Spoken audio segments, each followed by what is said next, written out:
Fid-dawl tal-fatti ppreżentati quddiem l-awtoritajiet Spanjoli, il-Gvern issospenda b'mod indefinit lid-Direttur Ġenerali tal-Akwakultura u s-Sajd Dr. Andreina Fenech Farrugia.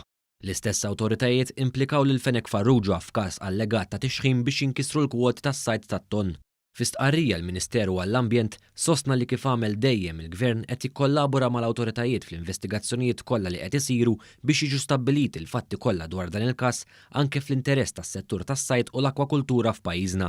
Fl-investigazzjonijiet il-Pulizija Maltija involvit lil Europol biex tirċievi informazzjoni minn Spanja dwar l-investigazzjonijiet li saru dwar kumpanija Spanjola tat-tonn li topera minn Malta. Żied jingħad li l-awtoritajiet Maltin għaddejjin b'investigazzjonijiet oħra permezz tal-Pulizija ta' Malta u anke għaddejja inkjesta maġisterjali mmexxija mill-Maġistrat Gabriella Vella rigward qbit ta' ħut maqbud b'mod illegali. Il-każ tqajjem ukoll fil-Parlament bis-Segretarju Parlamentari għas-Sajd Clint Camilleri tenna li dan il-każ ma jirriflettix irregolaritajiet fl-istess settur. Huwa rrefera għal każ ta' ftit xhur ilu fejn kien instab ammont ta' tonn żejjed. Huwa spjega li l-ammont żejjed ta' ħut li nstab tħarrab.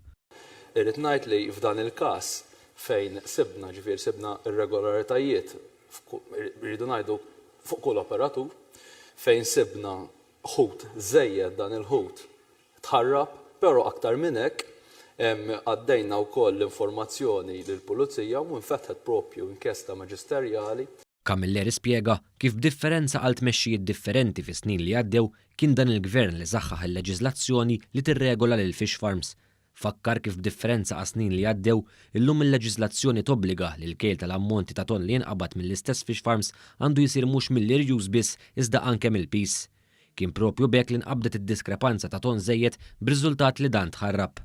Qabel kellna sitwazzjoni fejn dan kien jiġu irregolati biss bl-irjus tat-tonn li jinstabu. Però sabiex nillimitaw jkollna aktar kontroll iddettaljat illum il-ġurnata l-kontroll li jsir kemm bl-irjus kif ukoll bil-pis. Il-Ministru għall-Ambjent José Herrera tenna wkoll l-azzjoni ta' sospensjoni fil-konfront tad-Direttur Ġenerali tal-Akwakultura u s-Sajd saret abbażi ta' fatti u mhux allegazzjonijiet. B'reazzjoni l-Federazzjoni Maltija għal prodotti tal-akwakultura laqat b'sodisfazzjoni l-passi li ħal-Gvern bil-kap eżekuttiv tal-Federazzjoni Charlon Guder jinnota li kulħadd għandu jibqa' jiġi meqjus innoċenti sakemm provat mod ieħor. Min-naħa tagħha Andreina Fenech Farrugia ċaħdet b'mod kategoriku x'innuqqas min-naħa tagħha u rribattiet l-allegazzjonijiet li saru fil-midja fil-konfront tagħha. Hija ddikjarat li dejjem osservat u adottat l-ogħla standards u professjonaliżmu f'xogħla. Qalet li kull darba li twettqu xi illegalitajiet hija dejjem ħadet il-passi kontra dawk l-operaturi li wettqu dawn l-illegalitajiet.